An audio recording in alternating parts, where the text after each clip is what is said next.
This is the Rich Dad Radio Show. The good news and bad news about money. Here's Robert Kiyosaki. Hello, Robert Kiyosaki, the Rich Dad Radio Show, the good news and bad news about money. And today we have a very special guest because the subject today is China. And this is March 2022. And unless you've been living on the rock, everybody was wondering if Putin was going to whack the Ukraine.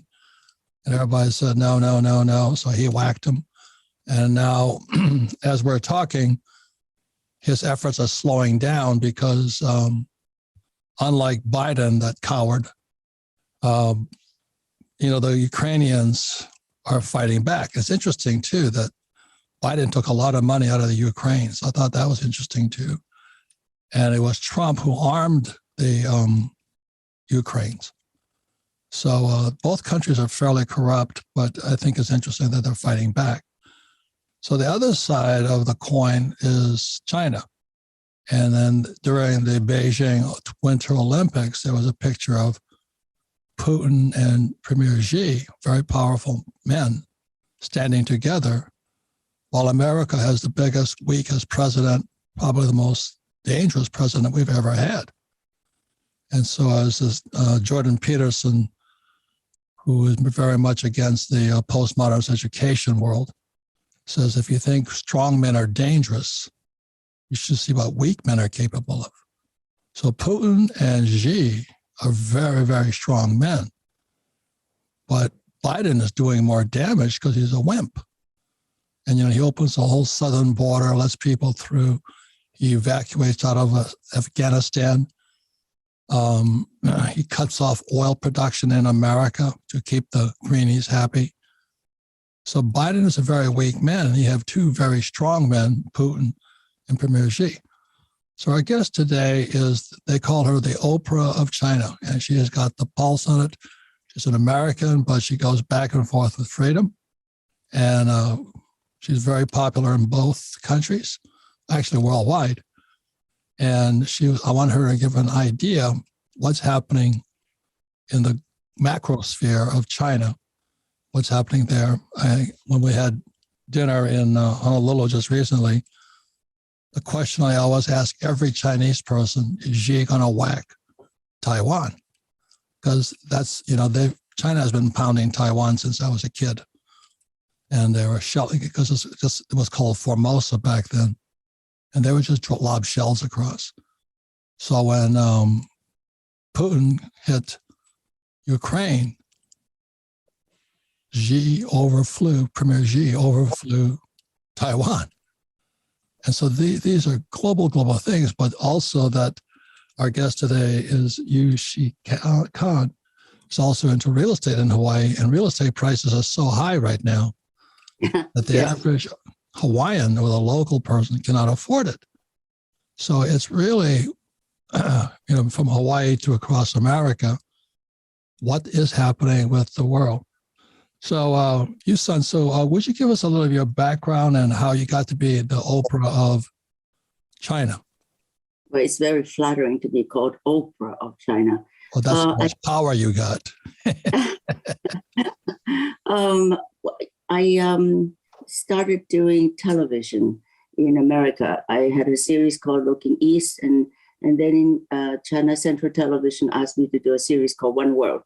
And this is the reason why I interviewed you 30-some-odd years ago in Arizona, because I was fascinated with you. I thought that you were just brilliant and it changed so many people's way of looking at money.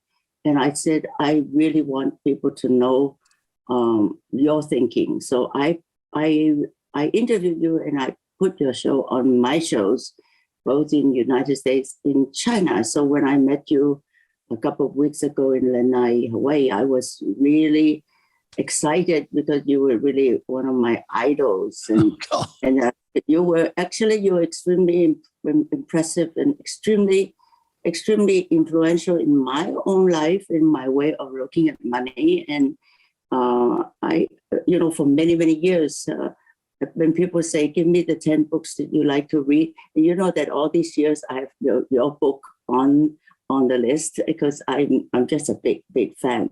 Well, you're In very terms- kind, and flattery will get you everywhere. So thank you.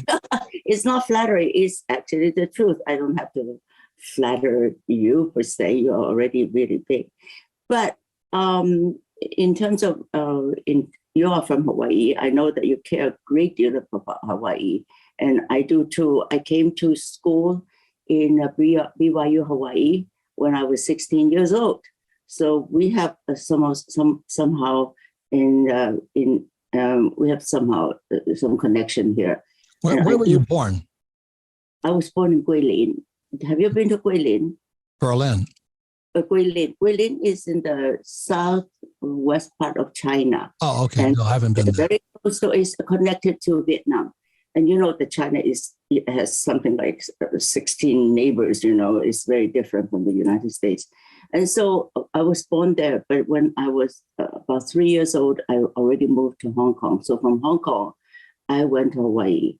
And I remember when I saw you 2 weeks ago, you were talking about real estate in Hawaii, and you care a great deal about what's happening here. I have put an apartment on the market. You have put a house on the market, correct? Yes. Yeah. So I put an apartment on the market. Now, apartment is much easier to sell because if you are retiring and you're moving to Hawaii, you probably don't want a house. So I tell you something interesting. The moment, literally an hour after we put it, went live with that listing, we already got a phone call. And that really shows you, and we have phone call every single day.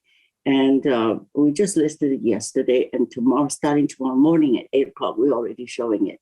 So I really feel that the market in Hawaii, at least in something I know, which is the apartment market, is very, very strong. And look what a company called Howard Hughes does. I mean, Howard Hughes has developed something like 7 buildings, right? And most of them is totally sold out. Because I think that Hawaii is getting, even though it's really expensive, getting to be a very popular place for people to come to live. Robert, the weather is perfect, right? The weather is perfect. My question is, when we're talking, who's buying? Because the average Hawaiian person is poor. Yes, you're right. The Hawaiians themselves are not that. So I can only tell you my own experience. I do know that 5 of the houses that I have heard bought this year, today is February, March. This last 5 months, actually, they're all Chinese Americans. I bought this. I'm staying in an apartment that I just bought December 23rd, which is 2 months ago, right? I bought it from a Japanese couple, and this is happening all over.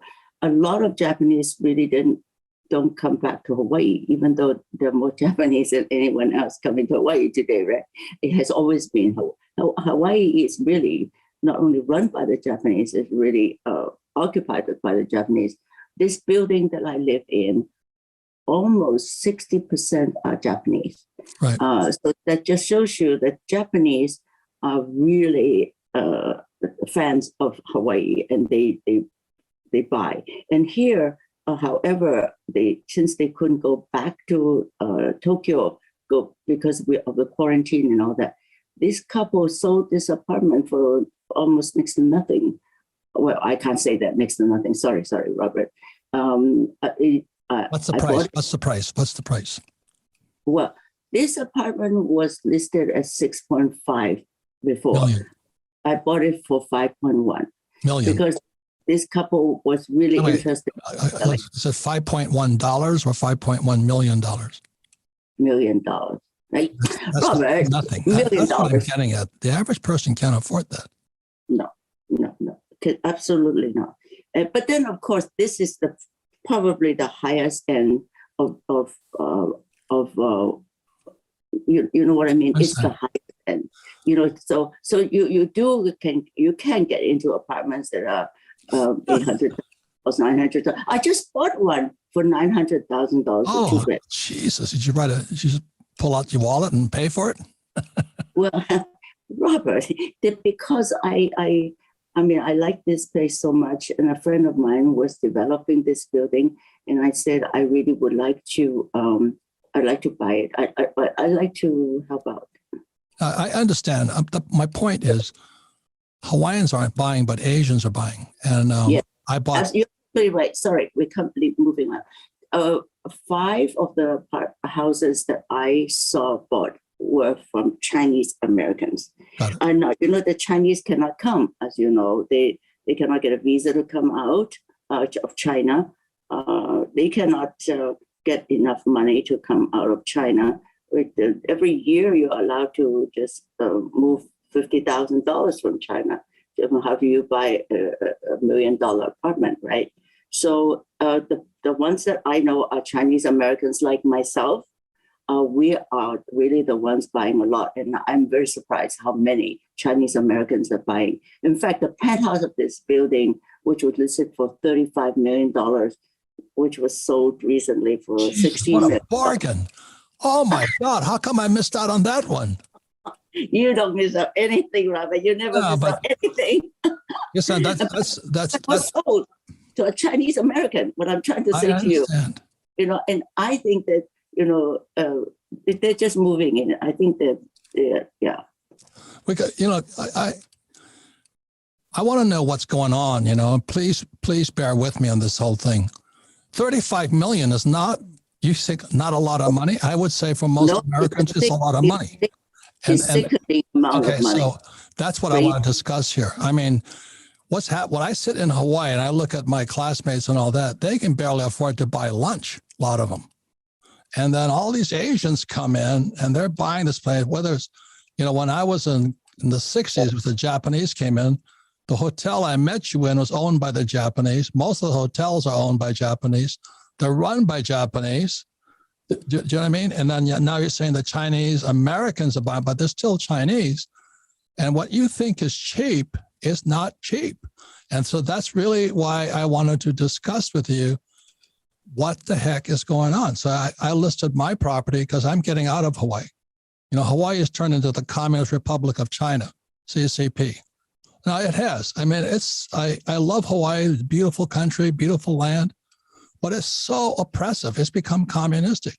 I have to wear a mask. I have to show a vaccine card. I get yelled at if I don't have a mask on. I'm going, this is a communist country. Hawaii is turned into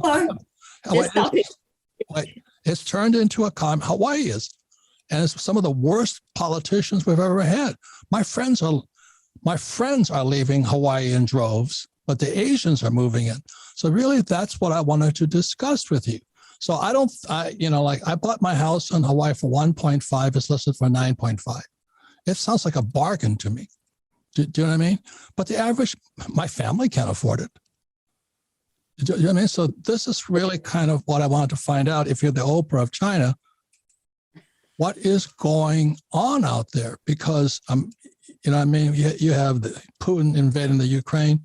Putin was Xi at the Olympics, and you say the Japanese are returning to Japan, but the Chinese, who are from China, but they're raised here, are buying it, but the locals cannot.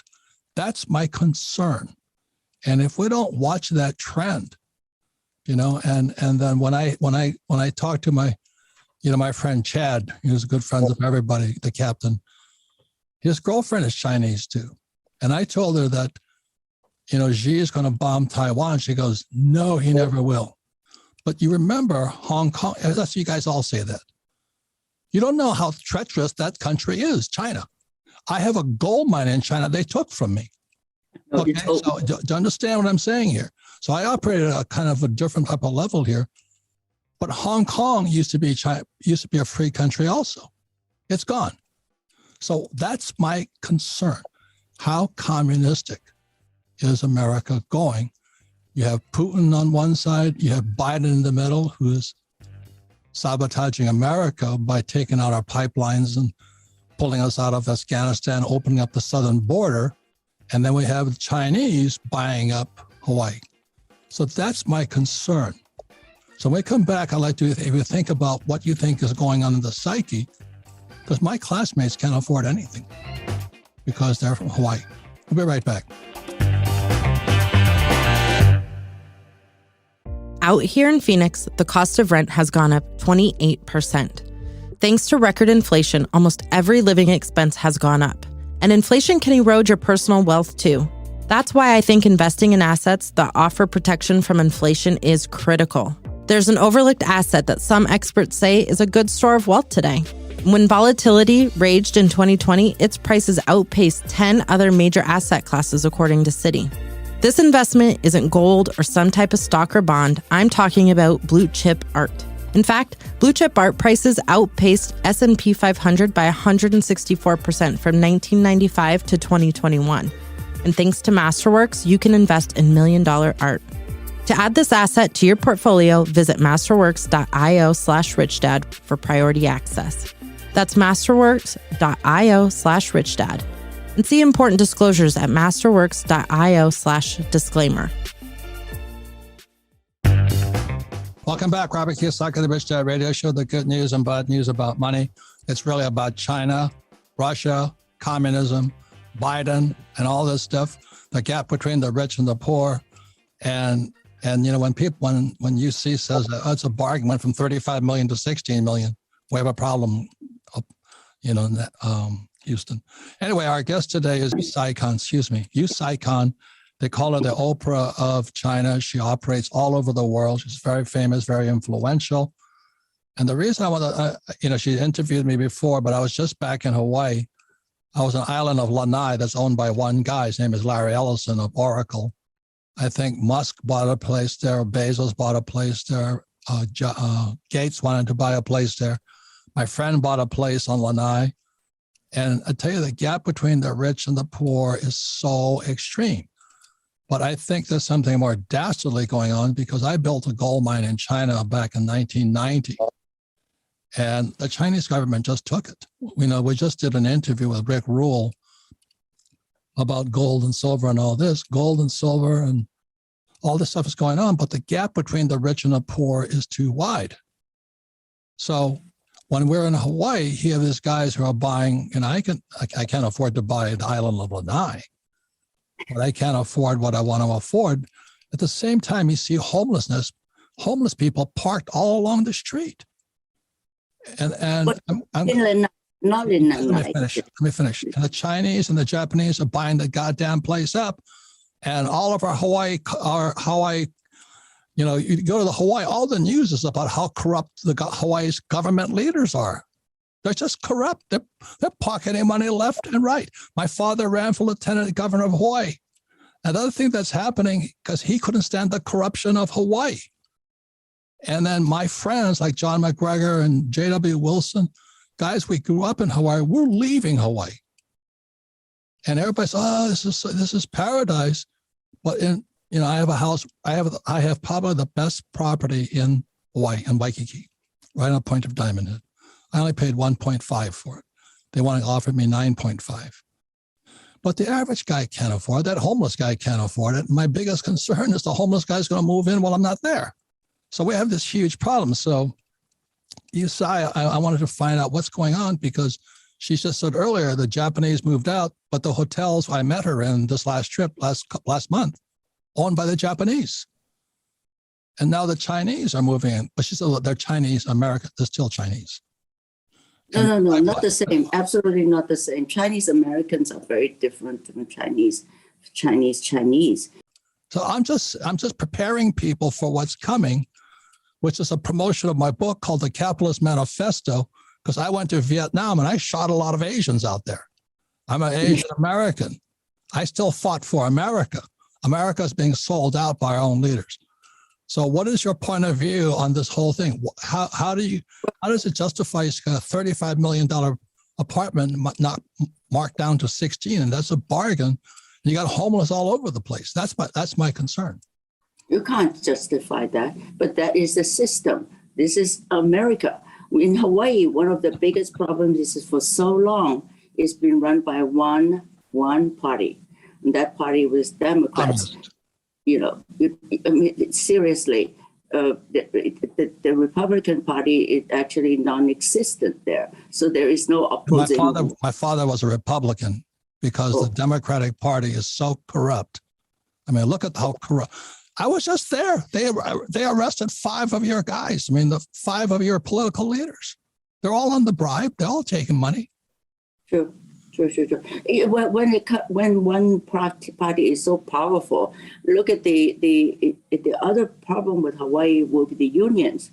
It is so powerful in the unions. Thank you. The AFL-CIO, the Hawaii State Teachers Association. Oh my God, yeah. I mean, if you want to run for governor or anything, a lieutenant governor, your father, and he wasn't supported by the unions. He has no. Because he was against unions after a while. Republicans in China, in Hawaii is like this big, and there's Republicans. So it is. You don't hear. We are supposed to hear opposing viewpoints. You're supposed to have two-party system here, but in Hawaii you don't really, and that's why it makes things so impossible. Thank you. Thank you for saying that. You're taking your life in serious. You're in serious trouble now. No, the reason I wanted you on this program is you got guts. You see the world. You travel the world. You see the world from a different point of view. You and I are Asian, except I'm fourth generation. My family came over in 1880. You see, and what I see is my friends are moving out of Hawaii. My next door neighbor just moved out to California, proving she's not that smart. But if I would have gone a little bit further to Arizona, not California. But the world is collapsing under communism, and we can't see it. I don't see. It depends on how you define communism. Let me try to say something. You said it. One government. What's one government? One government. That's true. Can I say something about Hong Kong? Because I grew up in Hong Kong. Good. And Hong Kong is legitimately Chinese. It was over 100 years. It was the British colony, we all know. And then the Chinese took over in 1997. So the Chinese took over for quite a long time and didn't do anything except just to work until there was this demonstration and this, we all read about. And I always thought that, and then afterwards, of course, the Hong Kong government could not possibly deal with these. My brother-in-law, these demonstrators, they were beating up people. They were destroying the subway. My brother-in-law was the head of the subway at that time, and it was a really dangerous thing. Yes. And then they asked the government in China to come and help. Now, I always thought to myself that if they had not done all that demonstration and things like that, they would have another 25 years of real peaceful, what they call peaceful. Right now, it's very peaceful, except right now, 1,000 people are dying every day because of COVID in Hong Kong. It's really interesting. Hong Kong is devastated by COVID at this moment, as we're talking right now. Hong Kong is really a disaster at this moment. My sister said to me just now that she's not coming out of her apartment, her house, because she's so scared. So I always thought that if they hadn't done that, then Hong Kong would have stayed exactly the same for 20 some odd years. So I don't know how. Everybody wants things to go back to normal. I'm saying the communists are taking over. And that's why I wrote my book, Capitalist Manifesto, because most people never read this book here. It's called The Communist Manifesto. Never. I never. Most people have not. Have you read the book? Never. See? Never. It was written in 1848. Mao followed it. That's why my aunt had to escape from China. She moved to Taiwan, I think, in 46, and she's in Washington, D.C. now. But yes. What my concern is, and the reason I wrote this is Communist Manifesto, and I wrote Capitalist Manifesto, is people can't see what's coming. That's my concern, and I'm concerned about in Hawaii. I'm not kidding. My friends are leaving. They're leaving California. They can't stand it there. So it's so corrupt. I love Hawaii. I grew up there. My family, 4 generations grew up there. But we're leaving. And so when you say, that's why I wanted you on here. Before I end, I really appreciate your strength and courage. You're going to do another series on cities in China? Yeah, because I notice that if I don't go back to China every 6 months, Right. I miss a lot. What's happening there is so fast. Yes. And of course, what's happening there in the last 40 years have happened really fast. Right. You go back there, you all of a sudden you cannot even use money to pay for your taxi. Right. Right. It's so crazy. Things are so fast, and so I feel that if I could do a television series to explain what I did, why cities, Robert? You know why cities? Something very interesting that happened in the last 40 years is the movement of people. In the old days, the cities are cities, villages are villages, and they never mixed. However, in the last 40 years, 80% of the Chinese people, which were basically poor farmers, they have actually moved. 600 million of them have moved into cities. In that, it never happened before in the history of human beings. And their movement have changed Chinese cities quite fundamentally, which is something a lot of people just ignore. I mean, everybody knows China can build things very fast. You can build a hospital in 10 days. You can build a bridge in a weekend, right? But this massive immigration is so fascinating to me. And I really wanted to know what actually is happening. If I don't go back to China in 6 months, I miss, right? And I haven't been there for 2.5 years because of COVID.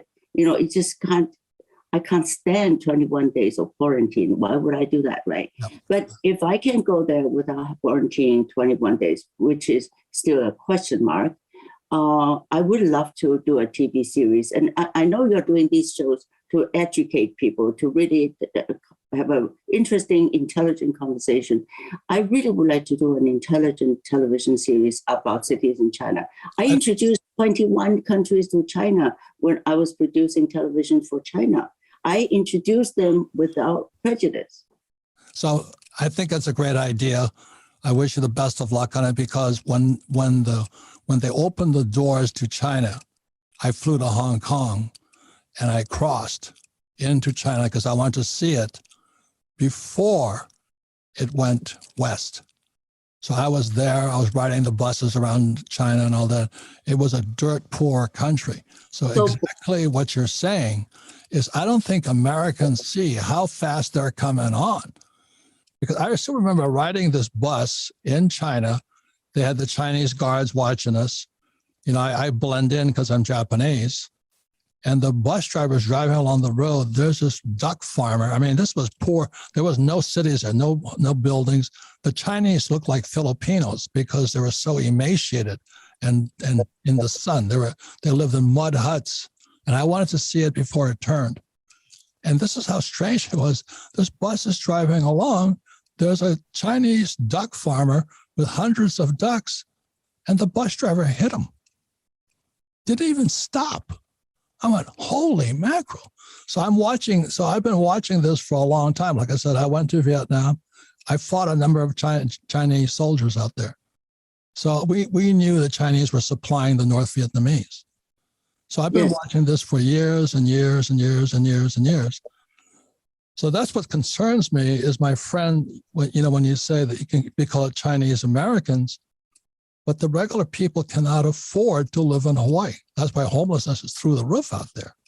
Well, of course, there are a lot of very poor Chinese Americans as well. But you see a lot of Chinese, actually, I shouldn't talk about just Chinese, but the IT people make so much money today. Yeah, I don't disagree. Yeah. But the Rich Dad show is how do we educate people, to make money. So that's really what we do. Anyway, I wish you the best of luck on your. I think the more you can educate the world, not just the West, into what's going on in the Chinese cities, because I've gone back there a number of times now. It's staggering how fast China can build, how fast they can get things done. It's staggering. But I never forget they're a centrally controlled government. That's communism. Mm-hmm. And that's why this book here, written by Karl Marx in 1848, is coming true today. And that's why this is March 2022. Putin is in Ukraine.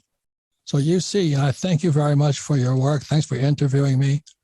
But we have a very serious, I don't know if it's a problem, but it's a world change right now. And then the only thing as an optimist, I hope China bombs Taiwan, because if they do, my real estate prices go higher again, because they'll evacuate. I don't think I hope they don't. I hope they don't. But what I'm saying here is we've really got to pay attention because too many people are sound asleep at the wheel. My friends have left Hawaii. That's how bad it's gotten. It's turned communist. So I thank you very much. Keep up the good work. And thank you. We'll be right back. Welcome back. Robert Kiyosaki, the Rich Dad Radio Show, the good news and bad news about money. I want to thank our guest, Yusai Khan. She interviewed me years ago. It's because she is the Oprah of China, very influential woman. But like she says, she hasn't been back to China in 2.5 years because of COVID. But as we all know, COVID came out of China. Trump will rub in, day out. And Silicon Valley will not let you use the word China because it's called censorship. And when you get censored, that means it's communism. Do you know what I mean? And it's such a strange world. It just breaks my heart. My friends have left Hawaii. I go back there. They're leaving in droves. And then she says, oh, what a bargain, 35 million for a condo, marked down to 16. I'm going, geez. Let me sign up for more. Right, just write a check for that one. Yes, and then, Howard Hughes is building out there and all this. Mm-hmm. And my question to her when I met her just last month in Hawaii, who's spending the money? Chinese. So what do you think, Sarah? Well, that brings up an interesting point. With this Ukraine-Russia conflict happening, war, I guess I should call it, it's more than a conflict.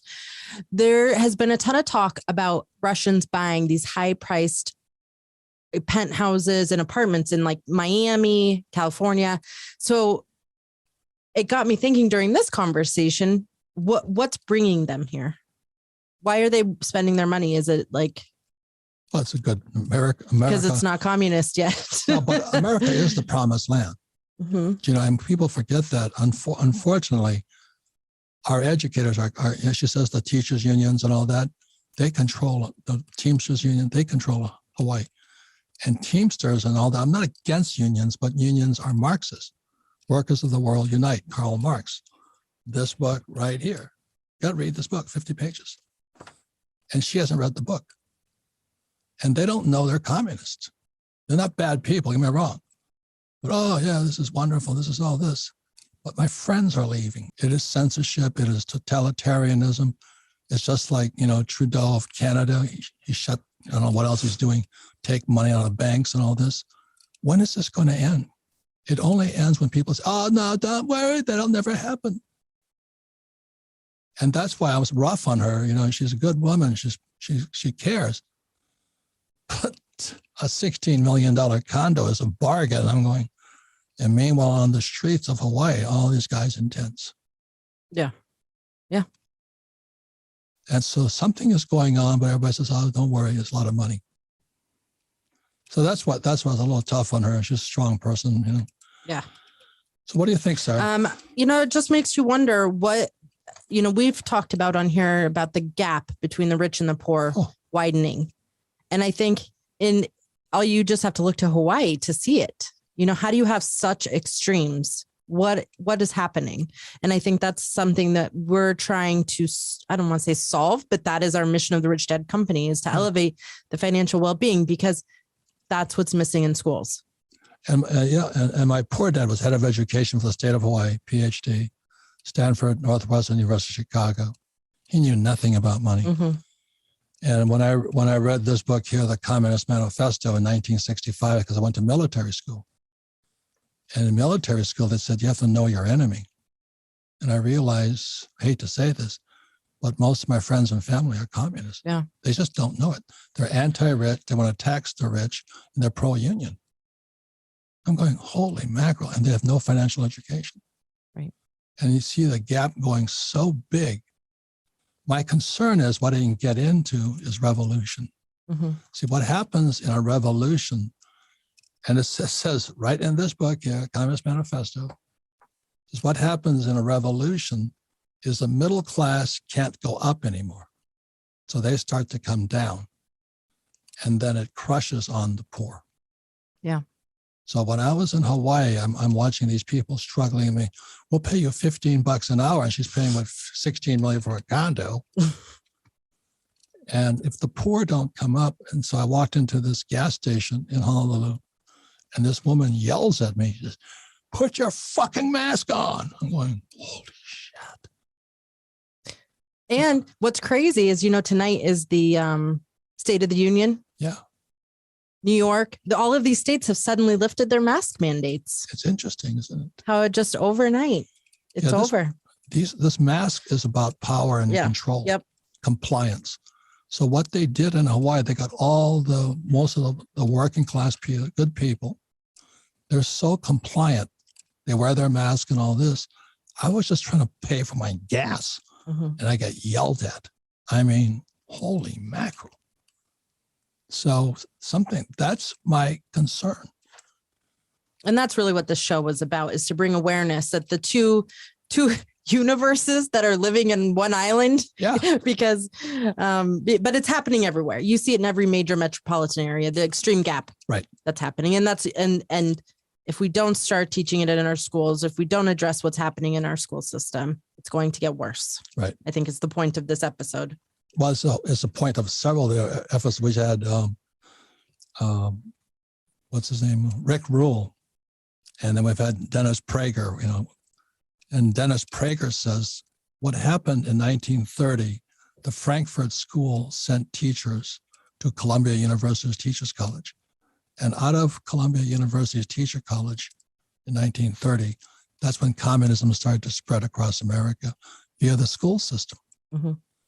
And then in 1968, I believe it was, that's when all the student protests erupted on campus in New York and all this. And the student protests spread all across America. That's communism. Mm-hmm. And people all know it's the right for us to protest. Correct. You have the right to protest. But what are you protesting? Mm-hmm. And so what Dennis Prager at Prager University says, he calls Columbia University the school of cowardice. They teach people to be afraid. And when people put their mask on and all that, they're afraid. Yeah. They're into compliance. Just like Hitler got the Jews to put the yellow stars on. I see the mask and the yellow stars is the same thing. And so Columbia University, according to Dennis Prager, is a center for cowardice. And most teachers are cowards. They're afraid because they have no financial education. And then you see, people like Usai and all this, myself making so much money because we have financial education. Mm-hmm. Right. And the gap gets worse. Yep. So that's why with the Rich Dad Company, I'm very concerned about what's happening. But the way you fight back is get educated. Don't be lazy. Thank you for listening to the Rich Dad Radio Show.